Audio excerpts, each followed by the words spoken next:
lelaki lah.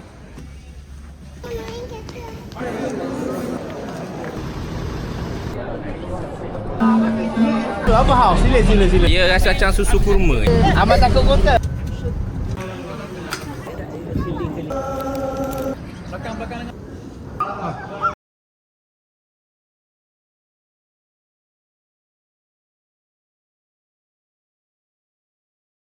Bas kita baru gerak daripada komplek usahawan yang Terengganu di Kubang Jila sebentar tadi. Kita bergerak dengan 2 buah bas. Nanti kita akan sampai di KLIA di Jakarta pada jam 3 ataupun 4 pagi. Jadi kita akan tunggu sana. Kita bertolak daripada Kuala Terengganu pada jam 6 petang semalam. Jadi sekarang pukul 2 pagi, tepat 2 pagi kita sampai dekat KLIA. Perjalanan yang kami sekeluarga impikan akhirnya menjadi kenyataan. Kami memilih Amal Global Sdn Bhd sebagai pengendali umrah kami ini. Kami memilih pakej ekonomi bawah RM5,000 tanpa makan untuk perjalanan selama 12 hari 10 malam. Bagi kami yang penting dapat menjejakkan kaki ke Tanah Suci. Rombongan kami seramai 12 orang. Saya, isteri, anak-anak, emak, abang serta isterinya. Sekarang kita menuju ke kaunter imigresen. Sejujurnya, bukan mudah membawa 6 orang anak kecil ke Tanah Suci dengan lautan manusia dan pelbagai cabaran. Kami hanya mampu berusaha sebaiknya dan selebihnya kami berserah sepenuhnya kepada Allah Subhanahu Wa Taala. Kami tahu ramai yang menyimpan impian untuk membawa seluruh keluarga menunaikan umrah seperti kami. Alhamdulillah, dengan izin dan rezeki daripadanya, impian itu menjadi kenyataan buat kami. Kami doakan giliran anda akan tiba satu hari nanti. Jelas terpancar di wajah anak-anak. Inilah kali pertama mereka menaiki kapal terbang. Malah kali pertama menjejakkan kaki ke luar negara.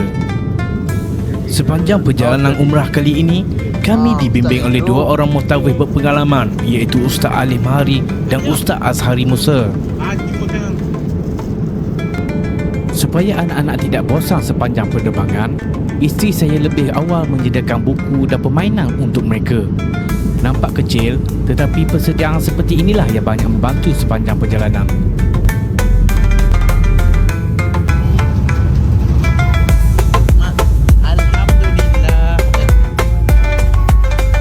Kami berlepas dari KLIA dan transit di Muscat, Oman selama kira-kira 2 jam sebelum meneruskan perjalanan menuju ke bumi yang kami rindui, Tanah Suci Mekah.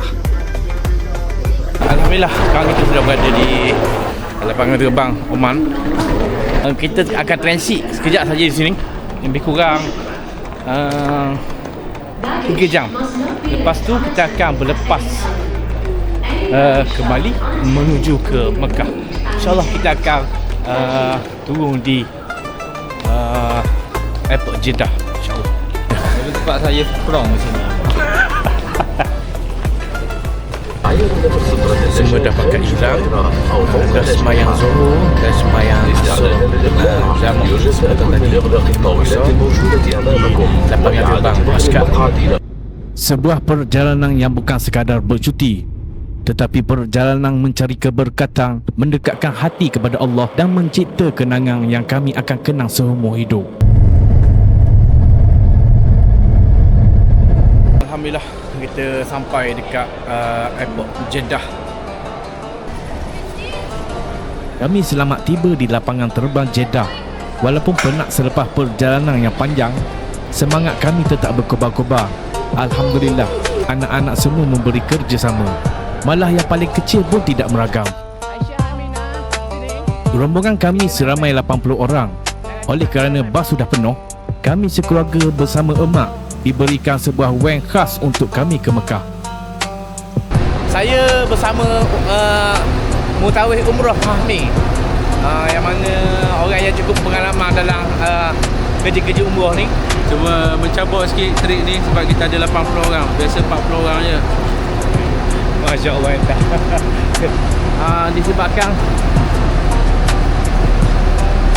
kita 9 orang jemaah, Jadi kita naik bank. Padahal boleh jalan. Boleh jalan tapi ya, rehat. Tenang. Okey, naik.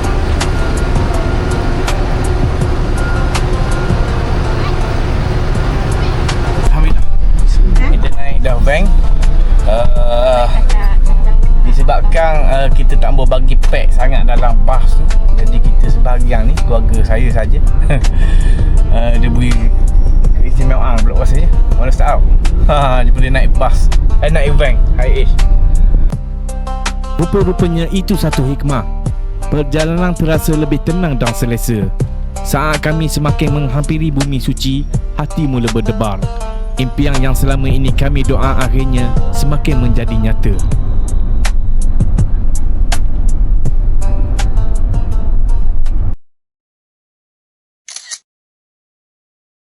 Kursi. Menjelang maghrib, kami dan anak-anak mula bersiap untuk ke Masjid Haram. Inilah saat yang kami nantikan. Menunaikan solat maghrib dan isyak di Tanah Suci buat kali pertama sebagai sebuah keluarga.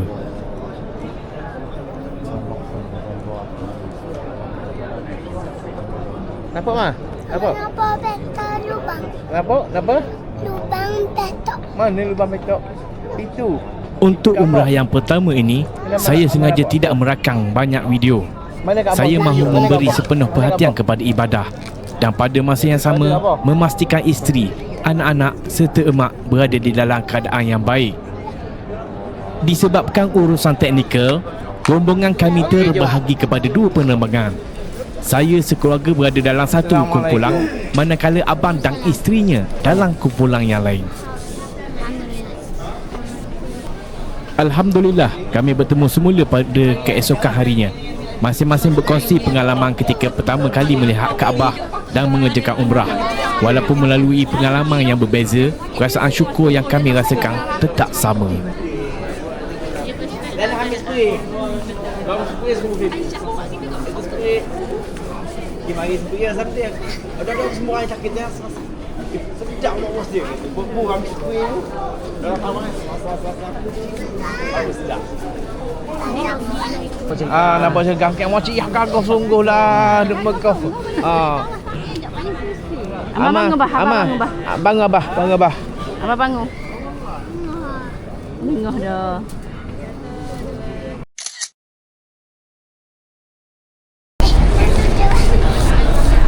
Alhamdulillah. Hari ni hari kedua kita berada di bumi Mekah ni. Lepas ni saya nak balik rehat dulu sebab apa nama ni, badan pun masih nak recovery sepenuhnya selepas kita melaksanakan umrah wajib pagi tadi. Selepas pada video ketibaan kita di Mekah tu, saya memang tak rekod lah. Saya nak fokus sepenuhnya dengan ibadah korban yang kita nak laksanakan, berserta saya sendiri pun nak fokus. Sebab saya mari sekeluarga bawa anak-anak kecil, saya memang tak boleh lari. Satu kita nak fokus ibadah, satu kita nak fikir juga nak fokus pada anak-anak yang kecil tu.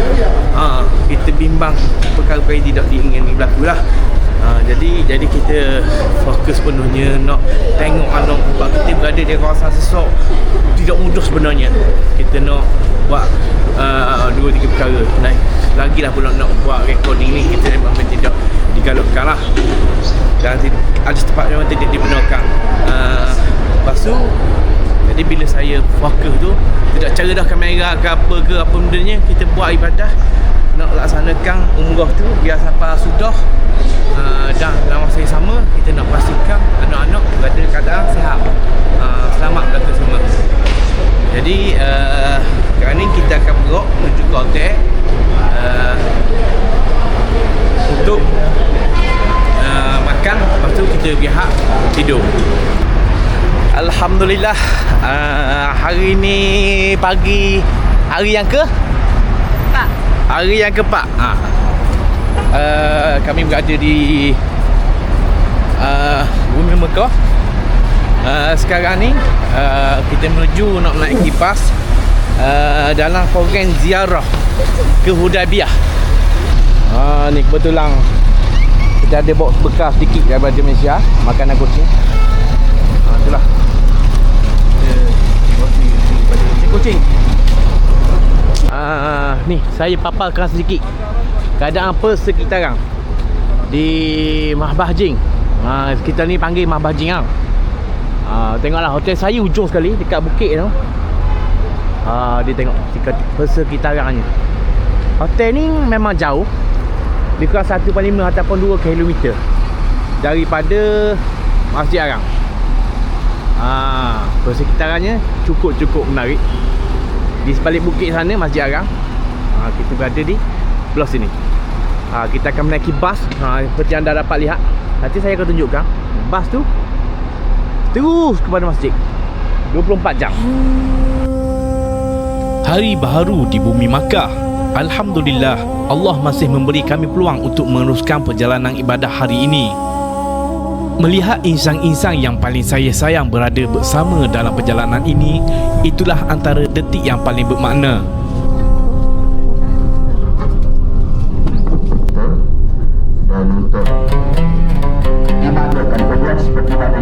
Sekarang kita dah sampai dekat muzium tempat pertama. Kita bersama Ustaz Syamil, Ustaz Umrah Syamil. Destinasi pertama kami pada hari ini ialah Muzium Arab yang turut berada di dalam jadual lawatan oleh pihak Aman Travel Sdn Bhd. Ya, foto tu. Temu kawan ayo mana?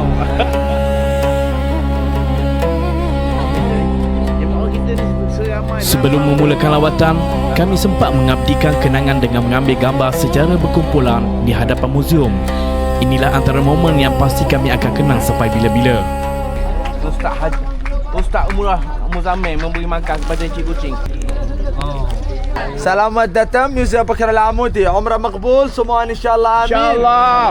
Ini sumur telaga replika sama asli zaman dulu. Setiap sudut muzium ini menyimpan kisah tersendiri, daripada barangan kegunaan harian, peralatan memasak, senjata tradisional, sehinggalah kepada cara hidup masyarakat Arab suatu ketika dahulu. Kalau dia dah juga jerami. Ni mungkin ada orang yang pernah korek-korek ni nak tengok macam mana struktur ni. Tengok sudah. Sebut semua apa tadi? Jep. Apa tu? Jipa. Semuanya Mizan. mantap babu, Masya Allah. Ayah lihat sini. Ini bandai besi. Bandai besi zaman dulu. Bahasa Arab Haddad. Semuanya mantap, Masya Allah.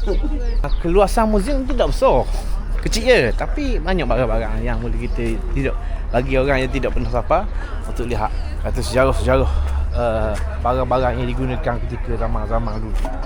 Amar, Cik Amar, Hajah Amar, tau? Kenapa Ma? Abah tengok saja. Jang pasir. Tengok sini. Tu. 1, 2. Oh, gaya. 1, 2, 3. 1, 2, 3. Okey. Tengok dah telefon sekali. Tengok dah telefon sekali sama tak? Sekali. Real tak? Masya-Allah, really ah.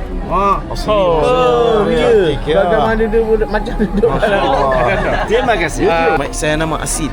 Okey, Asyik. Ya. Say beres boh. Very bon. 1, 2, 3 lagi. 1, 2. Lihat sama-sama. Ya. Apa benda? Peluk. Lari ha. Ali dan Ais. 1, 2, 3 lagi. 1, 2. Senyum ya. Tai, nampak tau? Nampak. Tengok kayu ya. Pak Samad tarik. Tolong. Tu. Ya. Tak pandai nanti. Punah. Selesai melawat Muzium Arab, kami meneruskan perjalanan menuju ke destinasi seterusnya, iaitu Ladang Unta. Perjalanan ini memberi peluang kepada kami melihat sendiri haiwan yang cukup sinonim dengan kehidupan masyarakat Arab suatu zaman dahulu. Sekarang kita berada di Ladang Unta. Tempat kedua kita singgah, Ladang Unta. Okey, sekarang ni anak saya 2 orang. Ali dan Aisyah nak naik unta.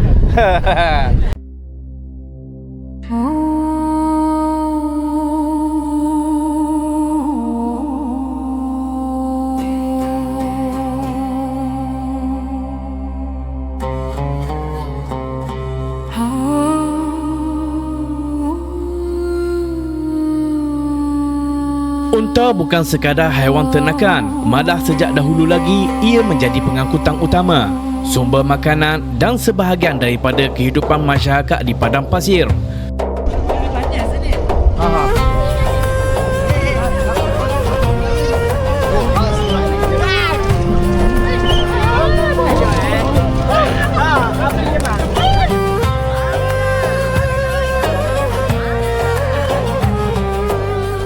Bagi siapa yang nak naik, unta ni boleh naik dengan bayaran RM10 seorang, atau panda kecek boleh saja. Panda kecek 2 orang RM15. Ni susu unta. Susu unta. Ini berapa? RM10.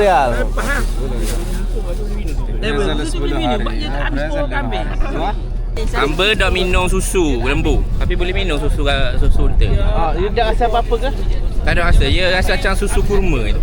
Susu kurma. Okey. Kita beli 2. Dah bayar ke? Kalau mari orang ziarah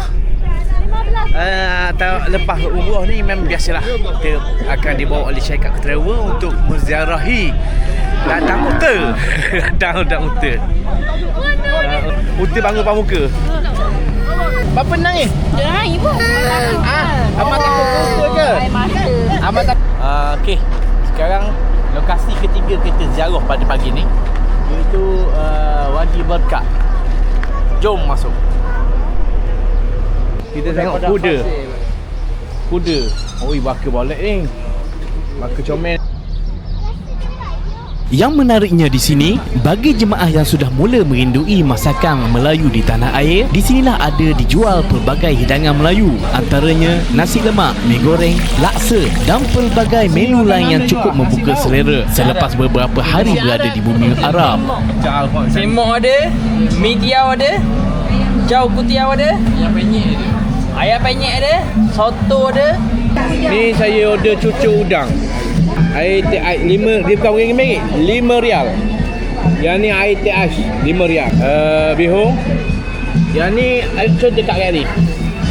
Dekat. Ali makan nasi lemak. Dah.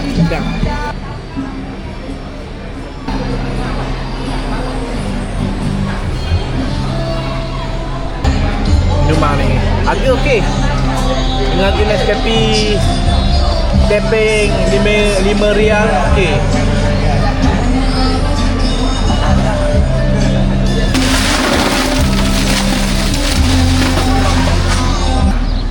Bagi sesiapa yang nak mencuba sukan memanah, boleh datang ke perkampungan Wadi Berkat ni.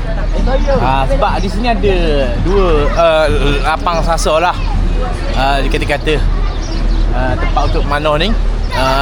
Yang mana format yang disediakan, main sepuas hati, bayar sesuka hati.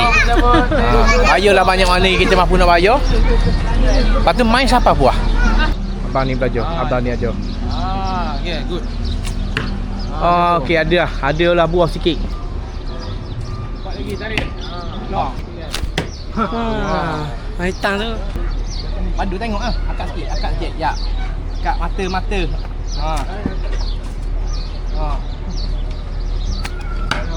Okey tu, boleh pergi slow. Panas.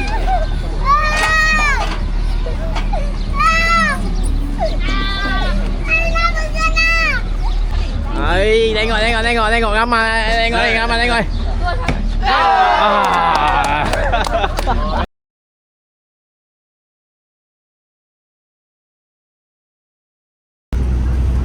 Setiap kali nak ke masjid, kami hanya naik bas yang disediakan secara percuma oleh pihak hotel.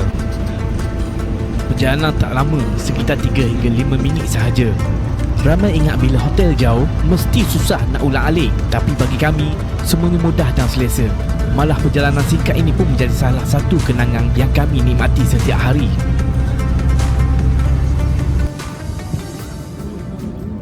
Selain beribadah, ada satu amalan yang kami lakukan setiap kali berada di Masjid Haram. Sebelum berangkat ke Tanah Suci, beberapa sahabat dan saudara kami di Malaysia mengiring sedikit rezeki untuk disedekahkan di sini. Kebiasaannya, kami lakukan selepas solat maghrib sementara menunggu waktu solat isyak. Saya akan meminta anak-anak sendiri menghulurkan kurma yang kami beli sekitar hotel kepada jemaah yang berada di sekeliling. Tiada apa yang besar kami lakukan, cuma menyempurnakan amanah untuk menyampaikan sedikit sumbangan kepada mereka di sini. Suasana ketika itu memang cukup indah. Di setiap sudut masjid, ramai jemaah dari pelbagai negara turut berkongsi makanan dan minuman.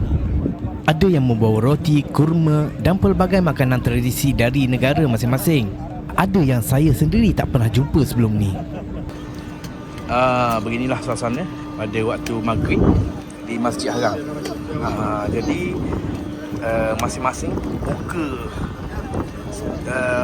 saproh, letak makanan masing-masing, dipanggil je semua yang ada di sini. Bukan di sini saja. Di sini setapak, di situ setapak, di situ ni panjang ni ada nasi mandi dengan macam-macam. Dan di situ ada dia buat makan biskut. Itu masing-masing. Ada yang nak beribadah, nak mengaji, teruskan mengaji. Ada yang nak mencari pahala dengan memberi makan kepada orang, dia sedia makanan. Itulah sukanya berada di dataran Masjid Haram.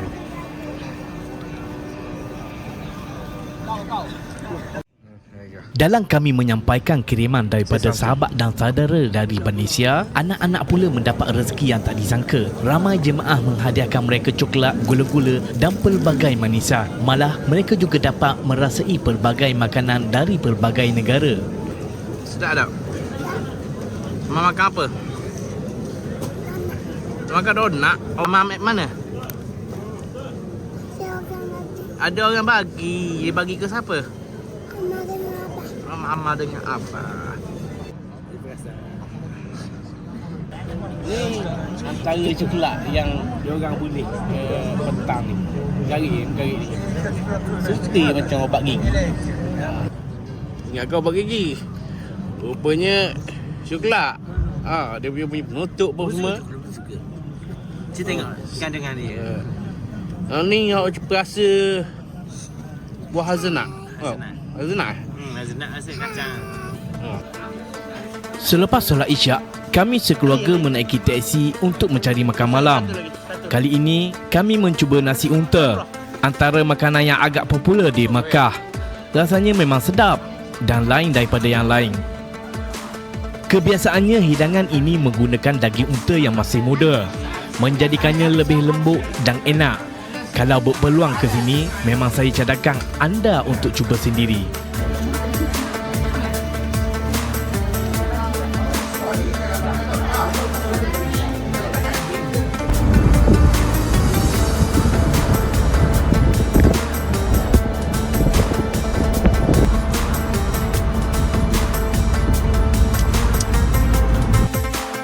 Di bawah hotel kami terdapat deretan kedai pakaian dan cerana mata.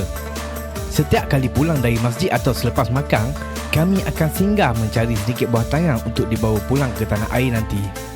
Mungkin kerana lokasinya di bawah tanah, harganya lebih murah berbanding kedai-kedai biasa di luar. How many language you can speak? All language.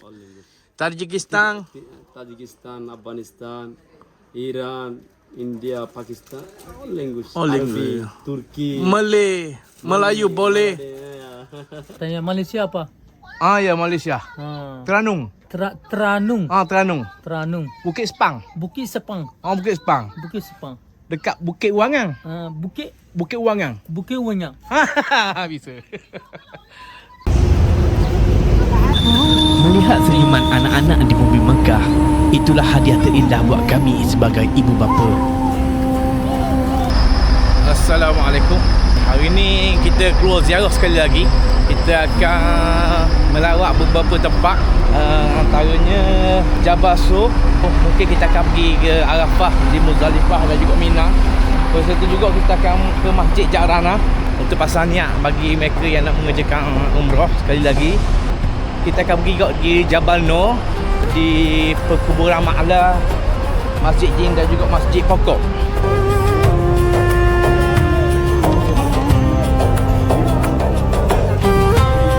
Okey, sekarang kita berada di kaki Bukit Guoso. Guoso ni, kalau ingat diceritakan oleh ustaz-ustaz sebelum ni, tempat di mana persembunyian Nabi Rasulullah SAW bersama dengan sahabat, iaitu Sayyidina Abu Bakar As-Siddiq.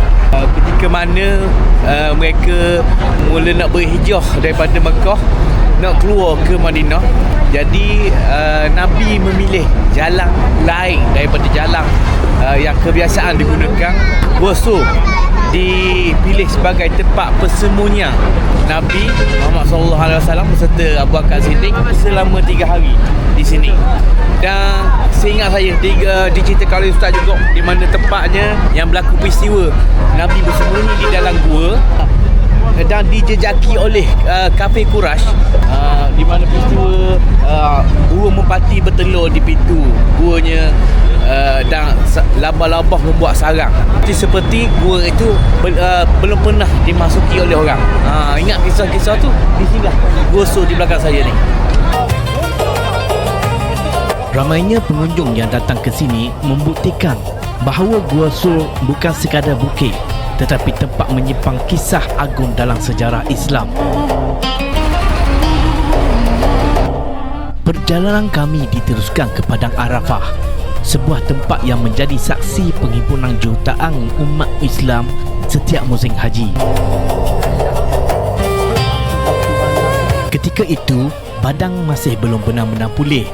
Walaupun tidak dapat turun, saya tetap bersyukur kerana masih diberi peluang menjejakkan kaki ke bumi yang penuh keberkatan ini. Kami kemudian melalui Muzdalifah dan Mina. Walaupun sekadar melihat dari dalam bas, hati tetap tersentuh mengenangkan jutaan tetamu Allah yang berhimpun di sini setiap musim haji.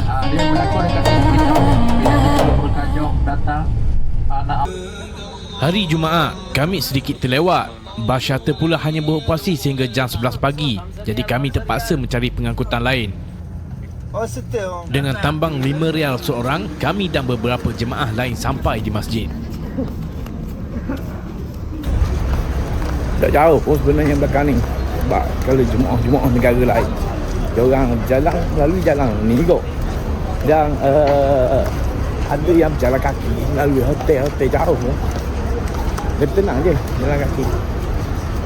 Tapi kita dah jalan kaki kata sebab kita dah lama Malaysia kot. Assalamualaikum.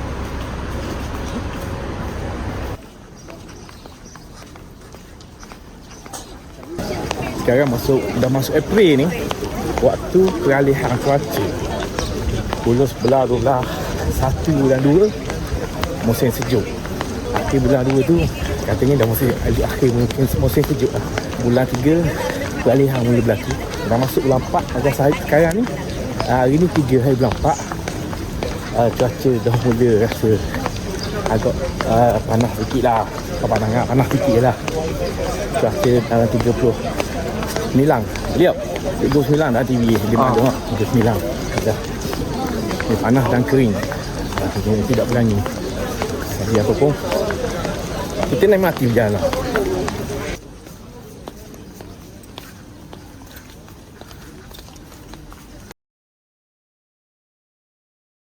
Biar bas nak lalu.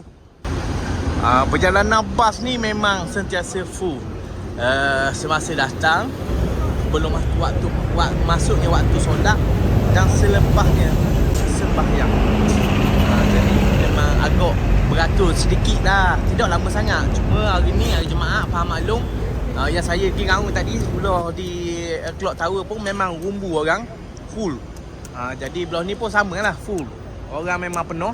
Jadi agak bersesok lah sikit. Sebab hari ni hari Jumaat. Belakang.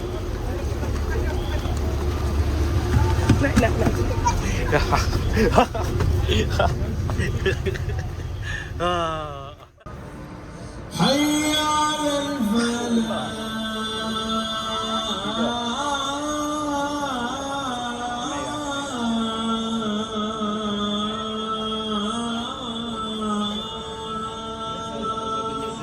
Selesai solat maghrib dan isyak di Masjid Haram, kami terus menuju ke kawasan bas untuk pulang ke hotel. Walaupun waktu solat memang dipenuhi ribuan jemaah, urusannya cukup teratur. Dengan hampir 50 buah bas yang beroperasi mengikut laluan hotel masing-masing, tempoh menunggu biasanya tidak lama, malah turut disediakan bas khas untuk jemaah OKU. Sampai di hotel, kami terus mengambil teksi. Malam ini, kami nak cuba Al-Baik, ayam goreng yang cukup terkenal di Arab Saudi. Sampai di Al-Baik memang meriah. Kedai 2 tingkat pun penuh dengan pelanggan.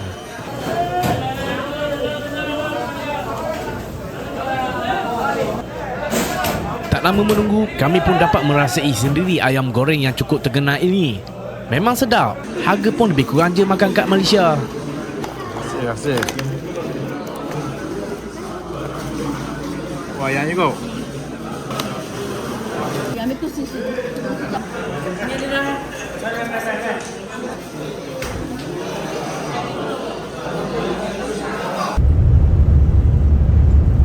Selepas beberapa hari di Mekah, tibalah saat kami terpaksa meninggalkan bumi yang penuh keberkatan ini. Walaupun hati terasa berat untuk berpisah dengan Baitullah, kami tetap bersyukur kerana perjalanan yang diteruskan menuju ke kota Madinah, bumi yang dimuliakan dan tempat bersemadinya junjungan besar Nabi Muhammad SAW yang kita kasihi.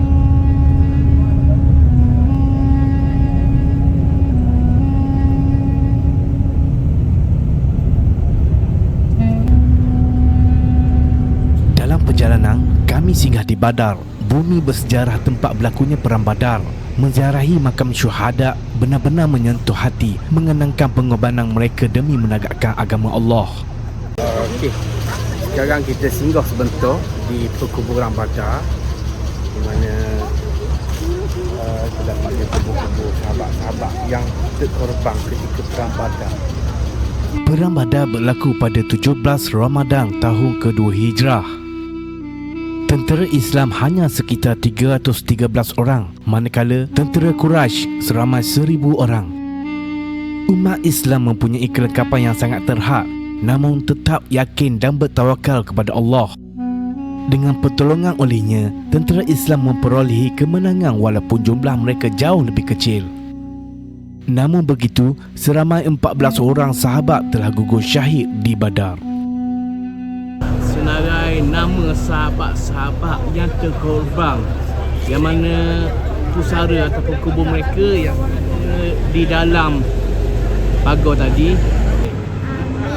Amir, Safwan, Zushahalin, Mahjab, Aqil, Ubaidah, Sa'ad, Mubashir, Harithah, Rafiq, Umair, Yazid, Mi'wal, Auf.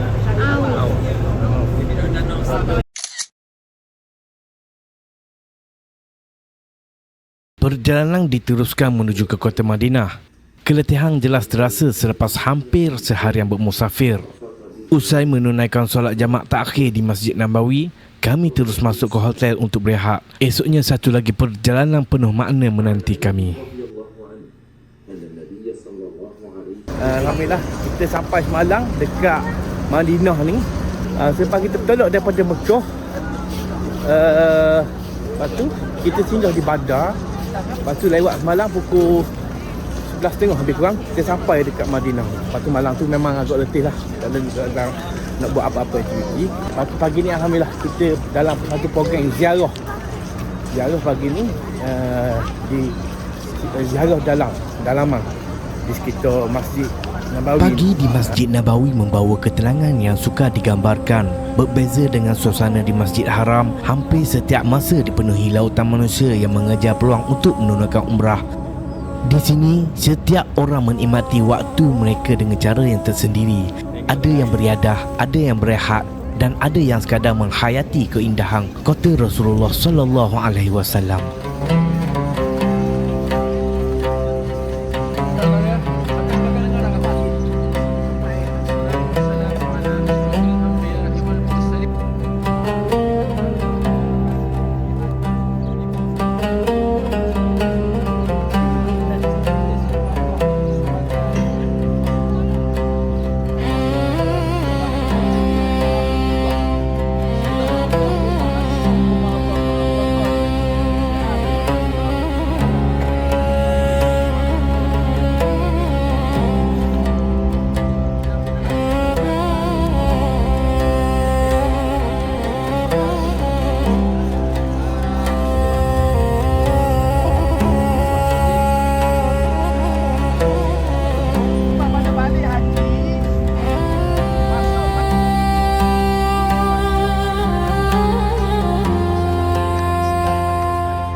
Nama Musa apa?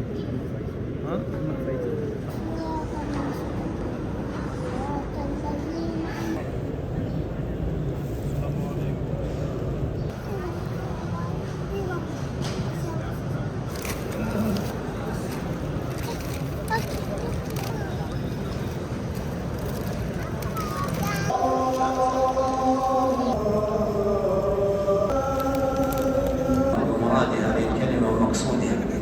قد بين العلماء كلمة يطلب فيها الأول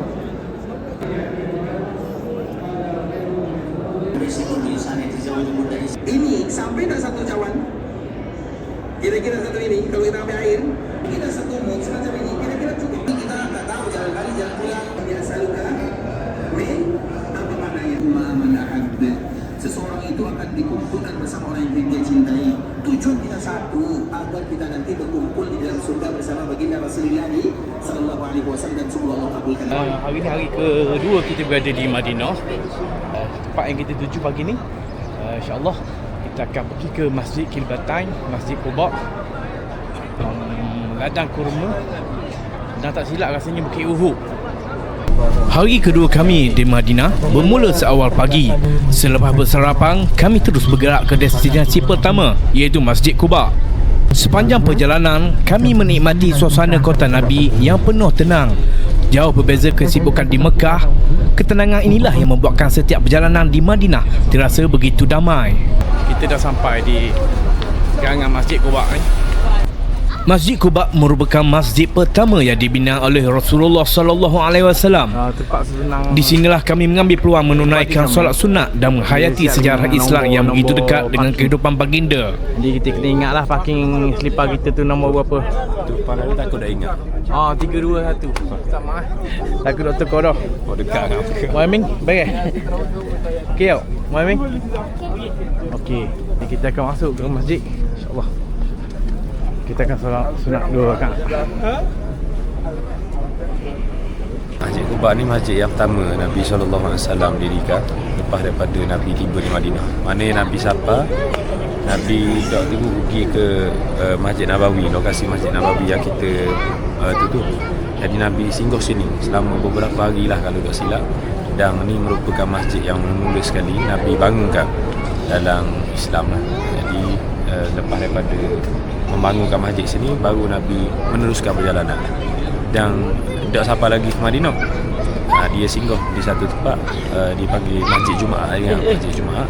Dan lepas itulah baru masuk, yang disambut oleh penduduk Madinah dengan satu syair yang masyhur lah, kita biasa sebut Tala'al badru alaina min saniyatil wada'i. Bila nampak kelibat Nabi tu, barulah masuk dalam kota Madinah. Dan itulah masjid yang ketiga pula dibina, iaitulah Masjid Nabawi, tempat di mana unta Nabi berhenti. Al-badru alaina min thaniyatil wada' wajaba syukru alaina mada'a lillahi da'. Cik tengok 521 kat mana? Cari tak? 521. Ada. Oh, comel lipat abah, lipat baru. Kau beli Mekah tau. Bah. Pagi ni kita mulakan ziarah luar di Madinah. Yang pertama kita pergi ke Masjid Quba. Masjid Quba ni antara masjid pertama Nabi bina semasa hijrah Nabi daripada bumi Mekah ke Madinah. Dan 8 hijrah. 8 hijrah apa? 8 Rabiul Awal. 8 Rabiul Awal. Mana kira hijrah lagi? Lepas tu antara kelebihan Masjid Quba ni, barang siapa yang solat 2 rakaat di dalam masjid ni, insya-Allah dia akan mendapat ganjaran pahala seperti mana umrah. Tengok pekarangan masjid ni memang ramai penuh orang. Macam-macam pulang, macam-macam grup. Ni Telaga Aris pada asalnya kerana bersempena dengan nama seseorang lelaki. Kemudian mari zaman Sayyidina Osman, selepas pada jatuh cicing Nabi hak dipakai oleh Sayyidina Osman, ditukar dengan nama Telaga Al-Khatim. Berlaku 2 peristiwa besar. Nabi kata Abu Bakar ahli syurga, Sayyidina Osman ahli syurga. Itu Sayyidina Umar ahli syurga. Berlaku sini Nabi sebut sini. Waktu tu Nabi letak kaki dalam air, lepas Nabi masuk Abu Bakar, masuk Umar, masuk Osman, ketiga-tiga di syurga. Saya pernah datang sini Masjid Quba masa umrah saya tahun 2019. Lain rasanya, landscape sudah banyak berubah. Masa mari itu lain. Hari ni keadaan pun jadi lain. Makin menarik. Lebih yelah, kalau lebih landscape dia punya susunan struktur bangunan, lantai di sini, parking lebih comel lah. Tapi saya tak jumpa cari jual. Dulu rasa banyak jual kema, baju jubah, sebeh macam-macam lah sini, tapi tak ada jumpa ke.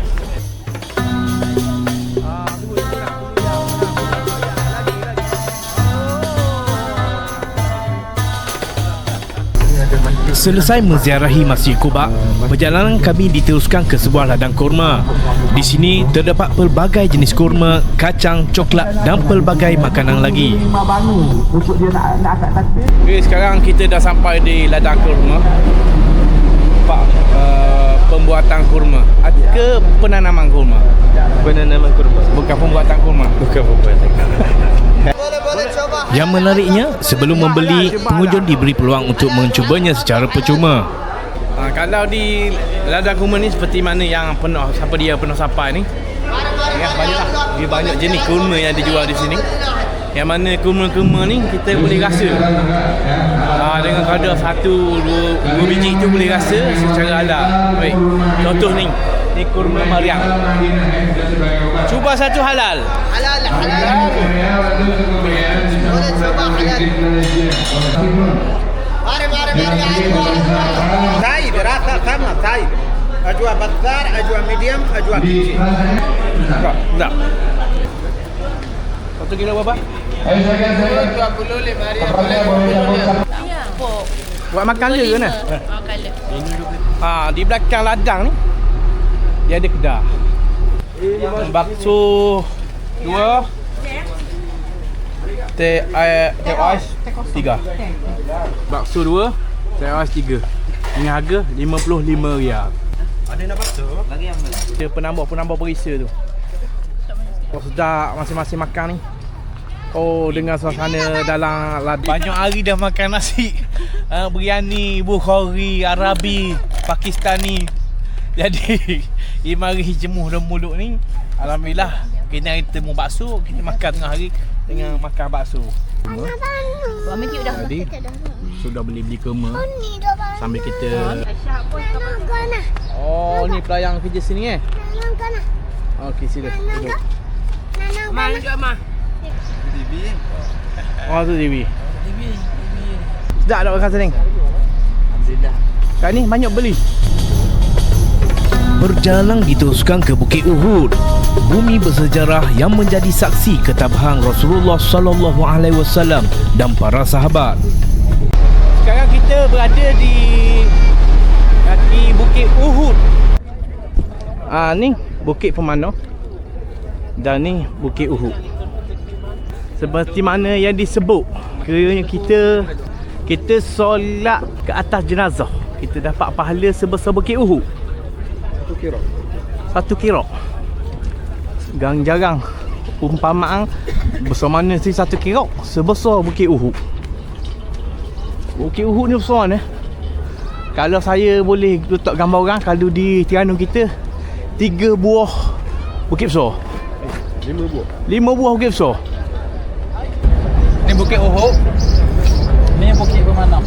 Lebih kurang gambaran masa perang tu, sahabat-sahabat yang ditugaskan naik Jabal Rumah, Bukit Pemanah di sini. Kan? Dia akan bersiap-siaga musuh dari belakang. Nabi dengan sahabat-sahabat akan menghadap musuh ke depan sana. Okey? Jadi Nabi bergerak menang ni, tiba-tiba musuh berundur dan hak atas ni tengok harta rampasan banyak ni, tak turun. Khalid Al-Walid dengan pasukan berkuda, dia duduk ujung sana, dia nampak ni turun, dia pusing bukit. Dia pusing bukit dan dia serangan dari belakang. Maka Nabi pun menghadapi serangan depan dan belakang pasukan berkuda. Menyebabkan Nabi berasa berundur sampai ke kaki bukit. Kan? Bila ke kaki bukit, Nabi naik atas bukit. Bila naik atas bukit, maka Abu Sufyan dengan bala tentera musyrikin ni tak berani naik atas bukit. Sebab situasi bila kita bertumbuk dengan orang ni, orang duduk atas ada advantage dengan orang duduk bawah. Kan? Jadi Abu Sufyan tak berani. Abu Sufyan kata, "Aina Muhammad?" Di mana Muhammad? Nabi senyap, Nabi dah jawab. Abu Sufyan kata, "Aina Abu Bakar?" Di mana Abu Bakar? Abu Bakar nak kat tangan dah, nak nyauk ni. Nabi dah pegang tangan-tangan, senyap je. Abu Sufyan kata lagi, "Aina Umar?" Di mana Umar? Tak ada Nabi nak besang, Umar kata, "Ha ana." Ni tahu aku mau nak benda. Umar kan, backing dia. Abu Sufyan pun kata, "Al-harbu sijal." Perang ni silih berganti. Yaumul lana wa yaumun alaina. Dulu Badar pun menang, hari ni Uhud kami pula. Umar jawab selalu, "Lasna sawa." Tak sama kita. Qatlana fil jannah wa qatlakum fin nar. Kami mati, orang kami mati masuk syurga. Orang mu mati masuk neraka. Peristiwa ini mengingatkan bahawa setiap arahan Allah dan Rasulnya mempunyai hikmah yang mungkin tidak terus difahami. Ketaatan bukan hanya ketika keadaan memihak kepada kita, tetapi juga ketika diuji dengan keinginan, harapan dan cabaran. Kadang-kala satu keputusan yang kelihatan kecil mampu membawa kesan yang lebih besar. Setiap ujian perlu dihadapi dengan sabar. Setiap kesilapan perlu diinsafi dengan taubat, dan setiap kejayaan perlu disertai dengan rasa syukur. Semoga pengajaran daripada peristiwa ini menjadi peringatan untuk sentiasa memperbaiki diri, menguatkan iman dan meletakkan pergantungan sepenuhnya kepada Allah Subhanahu Wa Taala.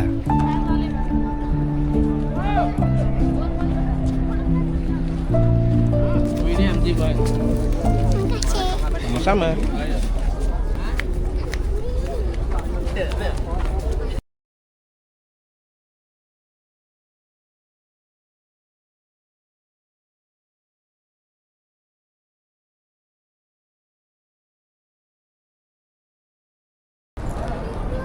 Hari terakhir di kota Madinah. Sebelum berangkat ke lapangan terbang, kami mengambil peluang menikmati detik-detik terakhir di bumi yang penuh keberkatan ini. Anak-anak gembira bermain dengan burung-burung di pekarangan Masjid Nabawi. Kami pula sekadar duduk memahati, menikmati setiap hembusan angin dan memandang sekeliling, seolah-olah cuba menyimpan setiap sudut Madinah dalam ingatan kami. Alhamdulillah, hari ini hari terakhir kami sekeluarga dan juga jemaah lain berada di bumi Madinah dan berada di Masjid Nabawi, Masjid Nabi. InsyaAllah sekarang sebelum waktu zuhur kami nak ziarah wadak, ziarah Nabi untuk kali terakhir, ziarah kubur Nabi SAW untuk kali terakhir sebelum meninggalkan bumi Madinah dan akan berangkat ke Malaysia pada petang nanti. Ketika ziarah wadak, kita doa 3 perkara lah. Pertama, kita doa supaya kita boleh kembali lagi ke bumi Madinah dan juga kedua kota suci ni untuk akan datang. Yang keduanya, kita doa supaya Allah ampunkan segala dosa kita.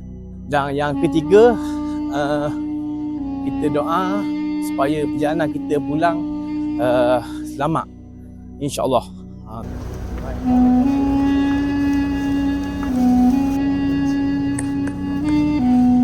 Di hadapan makam Rasulullah SAW, kami mengirimkan salam dan memperbanyakkan doa. Tiada yang lebih kami harapkan selain semoga Allah menerima segala ibadah, mengampunkan segala kekurangan dan mengurniakan kesempatan untuk kami kembali lagi.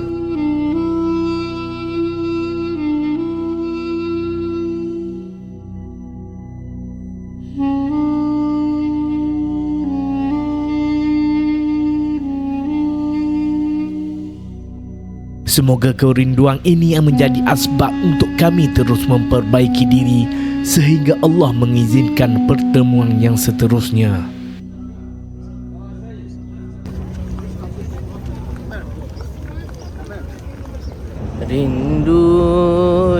nadaku kepada bumi Madinah takkan terubat walau sudah ziarah, sekalipun menangis berair mata darah, hati kan tetap rindukan Rasulullah. Allahu Allahu Allahu Allah, Allahu Allah, Habibi Rasulullah. Terimalah hadiah imbalan ziarah, insan yang lemah ingin berqasidah, diilhamkan Allah syair Muhammadiyah, berkat menangis di Raudhatul Jannah. Allahu Allahu Allahu Allah, Allahu Allah, Habibi Rasulullah.